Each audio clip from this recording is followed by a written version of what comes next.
¿qué tal? ¿Cómo están? Les saluda Cindy Guaripata Yizuka. Otra vez estamos aquí en Feedback Comunicación Empresarial a través de Frecuencia USIL. Hoy tenemos un reconocido profesional, él es Paul Capriotti, él es doctor en Ciencias de la Comunicación y hoy vamos a hablar acerca de la gestión de crisis y de la comunicación de crisis. Paul, bienvenido al programa. Hola, buenos días. Muchas gracias por la invitación. Paul, considerando que hoy en día el rol del comunicador no solamente es ejecutar actividades, sino que también una de sus funciones o uno de los roles que cumple es la investigación y la planificación dentro de sus actividades, podríamos decir si es que la prevención de las crisis de alguna manera es una de sus responsabilidades, es este profesional, este comunicador, quien debe prevenir las crisis o no. Pues en principio la respuesta es sí. No es que el comunicador tenga que prevenir las crisis, porque indudablemente es algo muy difícil de poder hacer, pero sí que el comunicador, que está en cualquier tipo de organización, entre sus tareas, además del día a día cotidiano que tiene que hacer actividades, también debería trabajar en lo que es la identificación y el análisis de las tendencias que hay, de las posibles crisis que puedan suceder, y en ese sentido lo que está haciendo es anticipando escenarios posibles escenarios de crisis, y ante esos posibles escenarios de crisis plantear cuáles podrían ser las respuestas que se deberían dar en caso de que se dieran. Eso lo que le permite al comunicador no es prevenir una crisis, pero como mínimo lo que le permite es identificar posibles situaciones y establecer la preparación mínima que se tiene que tener para esa posible crisis en caso que se diera. Ok, muchísimas gracias. En relación a eso, sí, cuando mencionas a las situaciones de crisis, ¿no? Muchas veces este comunicador conoce aquellas debilidades de la organización, es decir, a aquellas posibles situaciones que podrían surgir dentro de la organización y tal vez no pueda visualizar o no se pueda anticipar aquellas situaciones que podrían pasar en el macroentorno. ¿Qué recomendaciones podrías dar a los comunicadores que tal vez, ¿no? De muchas organizaciones que tal vez dentro de este mapeo de situaciones o posibles escenarios no se anticiparon y no imaginaron que una situación como la del COVID-19 que estamos viviendo todos, ¿no? Podría surgir. La verdad que es muy difícil dar recomendaciones así claras porque dependerá de cada organización. Lo primero que tenemos que considerar a nivel general y que es transversal a todos es que todos los comunicadores tienen que dedicar parte de su esfuerzo, de su tiempo y de su dedicación a investigar. Cuando digo investigar me refiero a analizar, a realizar investigaciones que le permitan identificar esas posibles situaciones de crisis que se pueden dar. Indudablemente, nadie puede descubrir una crisis solamente por pensar en las posibilidades. Normalmente, las posibles crisis, las posibles tendencias, los posibles problemas que puedan surgir, se suelen identificar a partir de diferentes inputs o de diferentes aspectos que el comunicador puede recoger a partir de diferentes investigaciones, ya sean formales o informales. A partir de ahí, el comunicador tiene que elaborar protocolos de actuación, y protocolos de actuación significa plantear cuáles serían las acciones que deberían realizarse.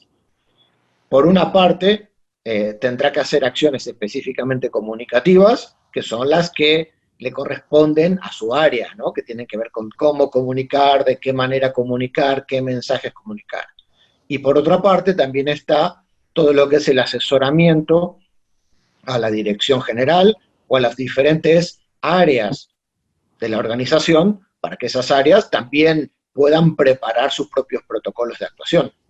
Y hablar de protocolos también implicaría, Paul, que no solamente este comunicador sepa qué es lo que debe hacer, sino que también lo practique, ¿no? Es decir, por ejemplo, si ya sabe cuáles serían aquellos escenarios, hacer simulacros, ¿no? Cómo reaccionarían los integrantes, los colaboradores de la organización, ¿no?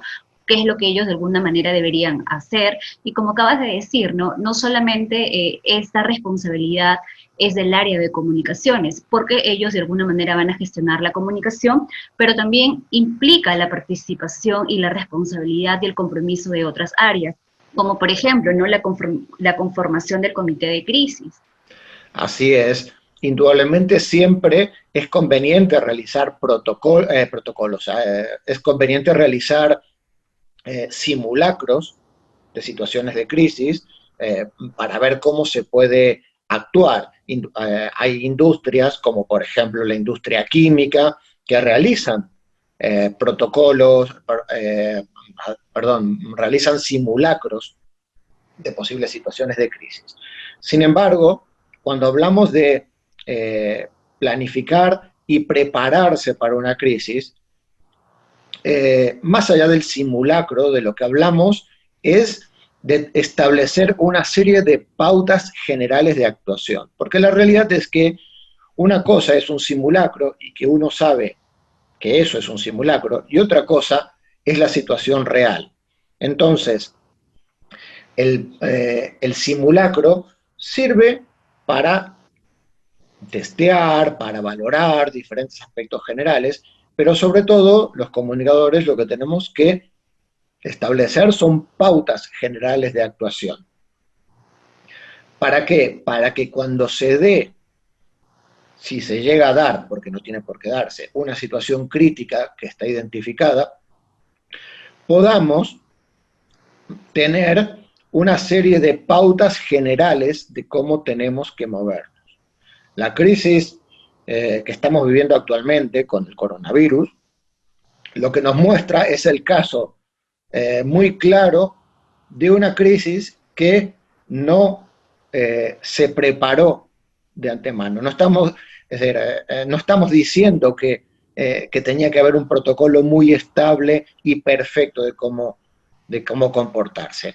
Pero como no hubo una identificación de una posible pandemia a este nivel, no hubo ni siquiera unos marcos de referencia para actuar. Y en realidad todos los gobiernos, empresas, organizaciones de todo tipo, lo que estamos haciendo ahora mismo es actuando en el corto plazo, reaccionando dependiendo de cómo evolucione la situación. ¿Por qué? Y porque como no había marcos, en realidad estamos como aprendiendo sobre la marcha. Y es más complicado, ¿no? Porque si no se anticiparon, lo que tienen ahora en contra es el tiempo, ¿no? Y las posibles consecuencias y todo lo que esto pueda generar. Es mucho más complicado. Sí, indudablemente, cuando una crisis se desata como la actual, eh, no tiene por qué responder a los patrones que establecimos en la planificación, es decir, puede variar muchísimo, pero si nosotros identificamos una posible pandemia que se pudiera dar, que llegara al extremo de unos niveles de contagio y de paralización de la economía y de la vida social, etcétera, etcétera, pues como mínimo podríamos haber establecido una serie de pautas de actuación. Ahora, sí. Sin embargo, como eso no se hizo, no se planificó, no se identificó, pues la actuación la estamos desarrollando día a día, semana a semana, y tomando decisiones en función de cómo evoluciona la situación, porque no teníamos pautas previas. ¿Qué podemos hacer en estos casos? Ahora ya no podemos hacer nada, me refiero, ahora tenemos que gestionar la crisis lo mejor posible para intentar salir de ella lo antes posible. Ahora ya está. Indudablemente lo que tenemos que intentar es aprender de cara a futuro a que tenemos que poder planificar posibles situaciones extremas, incluso dentro de un espectro muy amplio de posibilidades que nos permita plantear posibles marcos generales de actuación. Correcto. Y ahora, ¿no?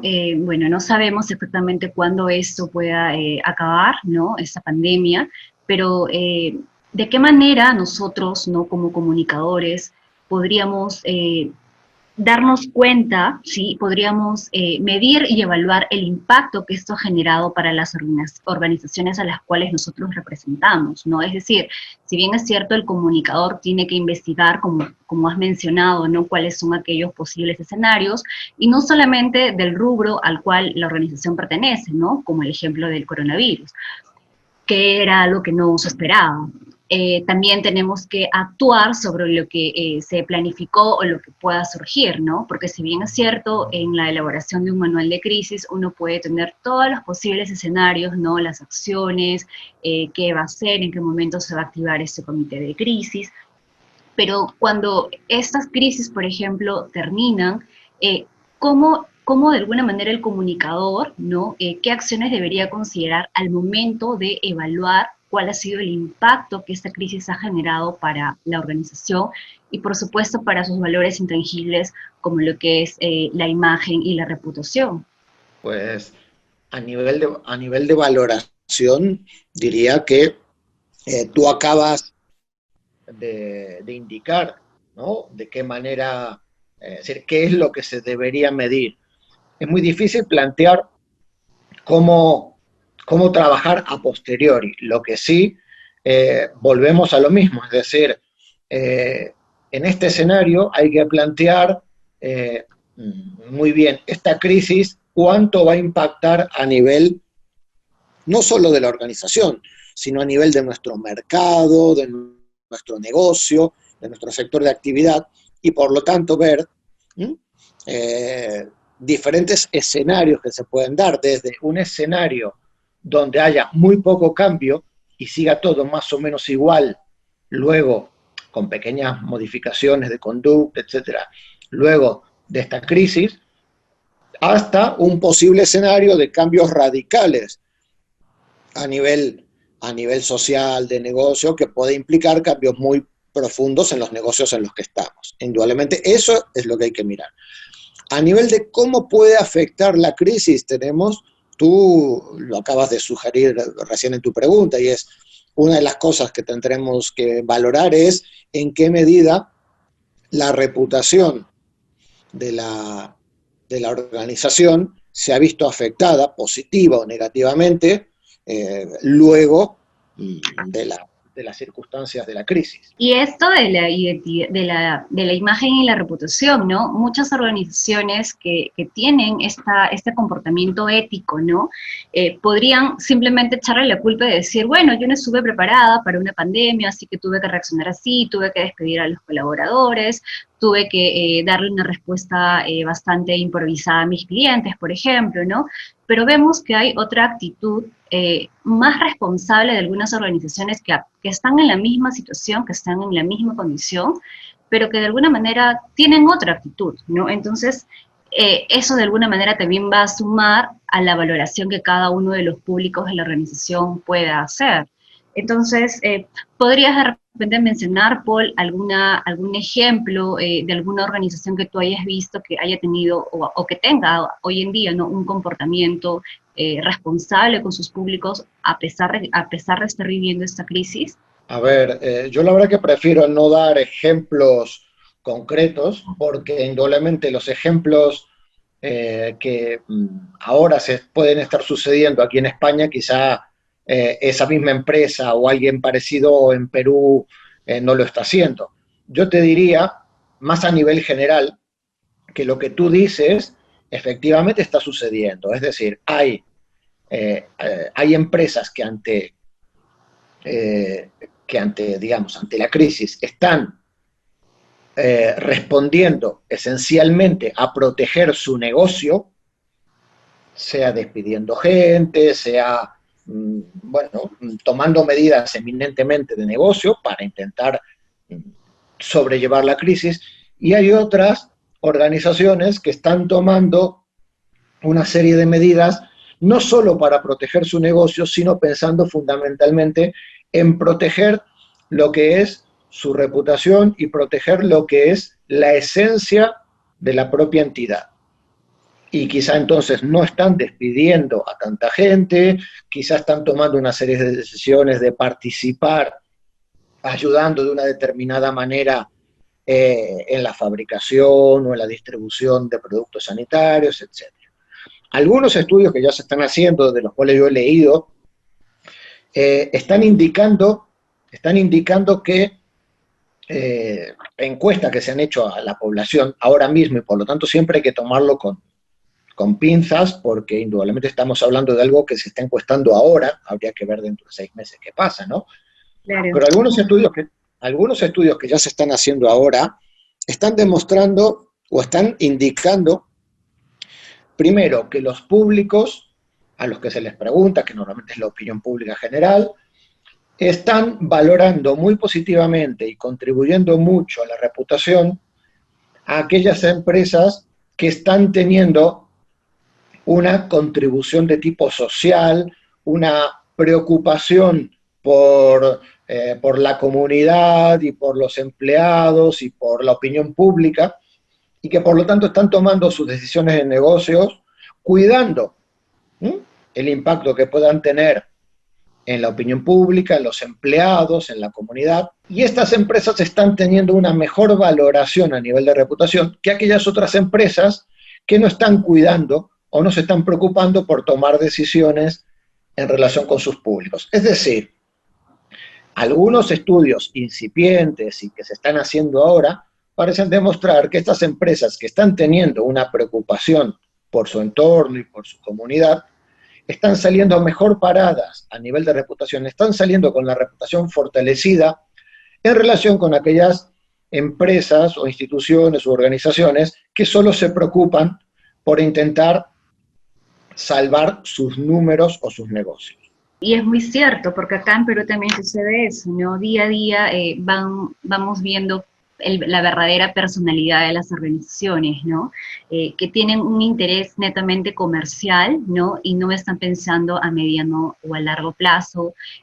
Muchas de ellas hacen todo lo contrario, ¿no? Y a pesar de esta crisis, de alguna manera siguen estableciendo buenas relaciones con sus públicos, porque saben que esto en algún momento va a acabar, ¿no? Y algo que deben conservar y cuidar es la calidad, la buena relación con sus públicos. Es que esto es una de las cosas que desde las áreas de comunicación y los académicos de comunicación, entre los que yo estoy, venimos, no yo, sino toda la academia en general, viene insistiendo en la necesidad de que las organizaciones no solamente se centren en su negocio básico, sino que además tengan una preocupación especial por su entorno y por sus diferentes públicos. Y esto, que en situaciones, vamos a llamarle, de bonanza económica, era algo que en general las empresas decían que sí que hacían, que sí que se preocupaban, que sí que tenían un propósito corporativo, etcétera, etcétera. Ahora, en estas situaciones de crisis, es donde realmente se ve, se nota y se manifiesta cuáles son aquellas empresas que realmente se preocupan por su entorno y por sus públicos y por su comunidad, y aquellas que solo se preocupan por su negocio y en lo cual el propósito o los valores o la misión eran pura y exclusivamente una acción promocional. Sí, es totalmente de acuerdo contigo, Paul, porque eso sí, vemos como se dice, ¿no? El verdadero rostro de las organizaciones. Paul, muchísimas gracias por compartir tanta información. Eres un reconocido académico y estoy muy agradecida. Por favor, cuando estés acá en Perú nos avisas, porque sería genial tenerte en vivo en el programa próximamente. Bueno, muchísimas gracias y espero poder visitar pronto Perú.